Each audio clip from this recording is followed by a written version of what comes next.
Good morning, friends. This is Reverend Tony Boehm, Unity Ministry Skills Consultant for the Unity South Central region.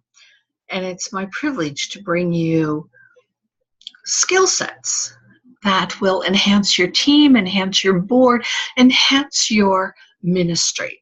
And for all of you also to know that as part of the region, I am available. The region pays for all of my travel expenses to come to your ministry and to support you. And like this, we also can do Zoom classes together. So let me know, and at the end, I will give you my contact information. So today we're going to talk about spiritual emotional maturity. This is just one of my favorite subjects, spiritual emotional maturity.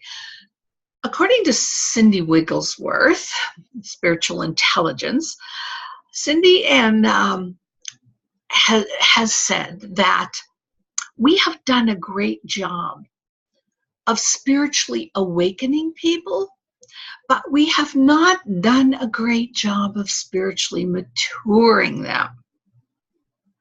So spiritual awakening means that we have invited people into knowing and understanding that they are in unity language, that Christ's presence, that they are one with the one, that they are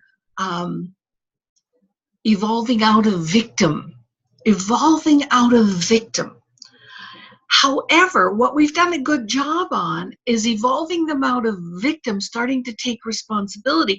But in that responsibility, many have gotten stuck in me, my. So now it becomes whatever I want, whatever I need, what I. Mr. Fillmore calls that, the co-founder of Unity, Charles Fillmore, he calls that the adverse ego. When we get stuck in the me, and the my, and the mine, and you have to do this for me, and even though I'm over being a victim of the world, you're still somewhat responsible for me, and not taking full accountability for our own growth. And I have to know this, and I have to know that, and I demand that you tell me this. And we really get to the point that we think that what we say, what we think, we give it great meaning, and that we give that meaning, that meaning matters a lot. So that's the foundation. Whereas really what we want to be doing now, moving into spiritual maturity. And I'm going to talk today about what that means as effective behavior for teams. What spiritual emotional maturity means as effective behavior for teams. I'm going to go back to Charles Fillmore, because he says the adverse ego is that which keeps us stuck in the muck and mire of materiality when we could be soaring in the heavens of spirituality. And that muck and mire of materiality are those moments, friends, when we give great meaning to me, I must have it my way, this is my agenda. Oh, you said something to me, it hurt me, and now I don't feel safe. Those are all part of what we must spiritually mature if we're going to be moving out of third dimensional consciousness into higher levels of fourth and fifth dimensional awareness. Not from a woo-woo perspective, but from a very clear progression of soul evolution in what I've started to call a soul mastery perspective.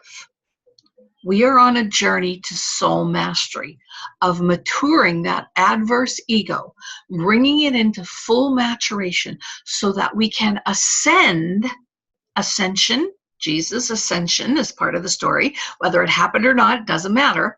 It's part of the soul evolution so that we can ascend into new levels of awareness about who we are, how we show up. As for me, I want to play on the leading edge. And I'm willing to dance at the edge of mystery. I'm willing to receive feedback, because that's the place where the growth occurs. So let's talk about those behaviors that support effective team in regards to spiritual and emotional maturity. So in the small ego orientation, the small ego, the adverse ego, takes things personally and is easily offended and easily provoked. And in maturity, the mature aspect of this is when we can practice self-observation and self-regulation, meaning I can say, oh, this is interesting. Look at this that is arising, this feeling, this emotion that's arising in me, without giving it great meaning, just noticing, being the witness to the idea that it is arising. Because if you can witness it, you don't have to be it. And you can say, oh, this is interesting. That's the mature piece. It's interesting that this is arising. I'm practicing self-observation. I'm seeing it. I'm being the witness to it and going, so what's more interesting? That's the self-regulation part. Opening that frontal cortex through a question that is so powerful. What's more interesting here? What's more interesting than getting upset? What's more interesting as I look at what does this mean to me for my spiritual growth? So that's that first part of behaviors that affect teams.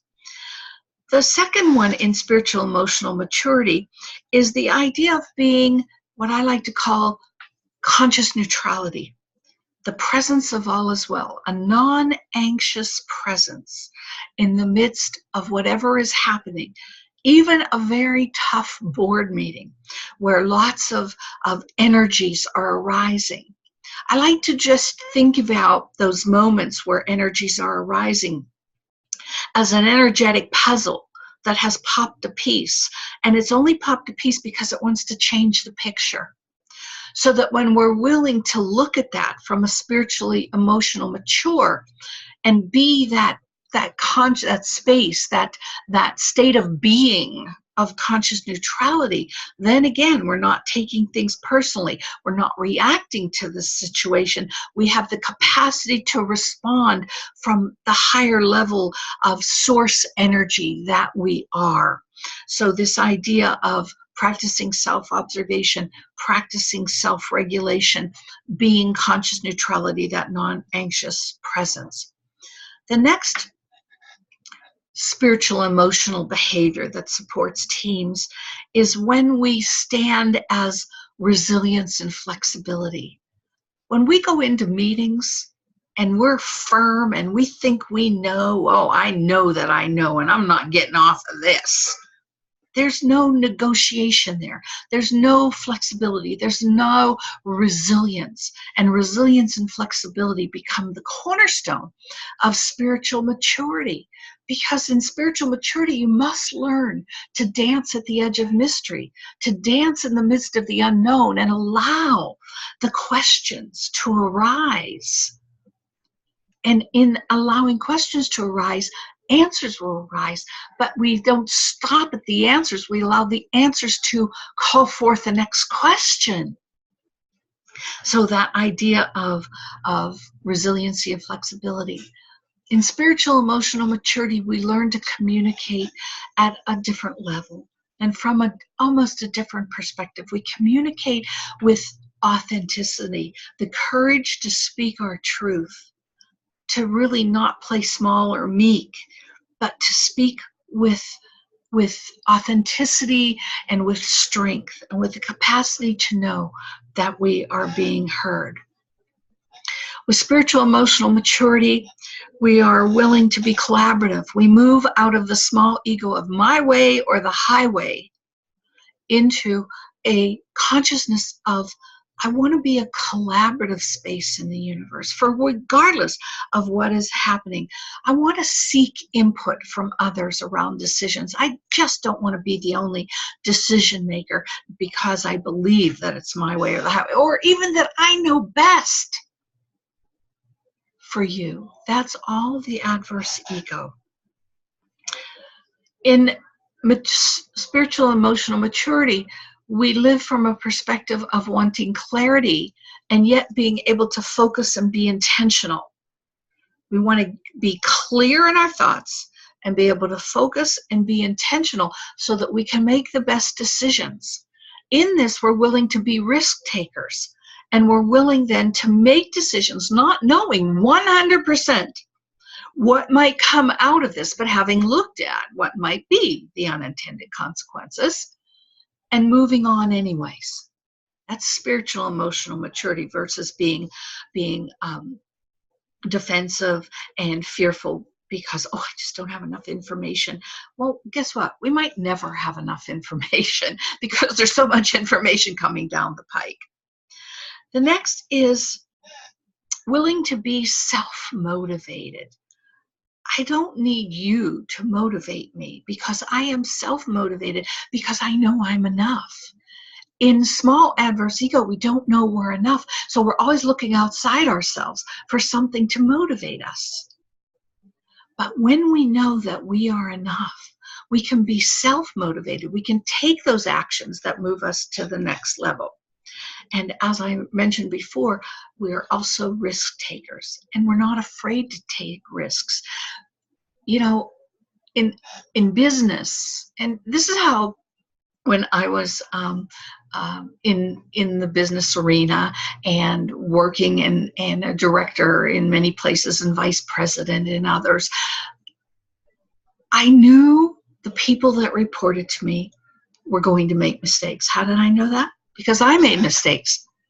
And I had a great boss in one place who was always, when a mistake was made, would just say, use it to learn and move on. Use it to learn and move on. Use it to learn and move on. And that's what we have to do. Use it to learn and move on. Another sign of spiritual maturity is the willingness to unlearn everything we thought we knew. In spiritual maturity, we're willing to know that we don't know rather than wanting to know that we do know. Now, you might have to chew on that for a moment. Willing to know that we don't know. And that's been one of my saving graces as a consultant, is I come in knowing I don't know. I have a lot of information. I don't know what's going to happen in the midst of this room. I don't know what's going to happen in the midst of this collaborative effort of all of these consciousnesses coming together. But here's what I do know. There's a wisdom in the room, and I trust it. There's a wisdom in the room, and I trust it. And in that, you learn to understand the we versus the I. Whether it's me coming as a consultant, whether it's you all sitting as a table, that we're there as the we, the collective we of the ministry, not as the ones who have all the answers. When we're in spiritual emotional maturity, we are positive and solution oriented. Positive and solution oriented. We put that negative orientation and fear on the back burner and move forward. And we negotiate solutions and work well with others, possibility oriented and permission giving. So there, friends, are a few of the behaviors of spiritual and emotionally mature teams, people, persons that arise when these factors are in place, these dynamics are in place. And when these dynamics are in place, when people are spiritually, emotionally mature, now you've got a team that is going to be truly effective within your organization, within your ministry, within your systems. So these are behaviors that support effective teams through spiritual and emotional maturity. My name is Reverend Toni Boehm. It is my pleasure to be the ministry consultant for the Unity South Central. You can reach me at 816-304-3044. 816-304-3044, or revtboehm@aol.com, revtboehm@aol.com. And please don't hesitate to call. Have a great day. Enjoy.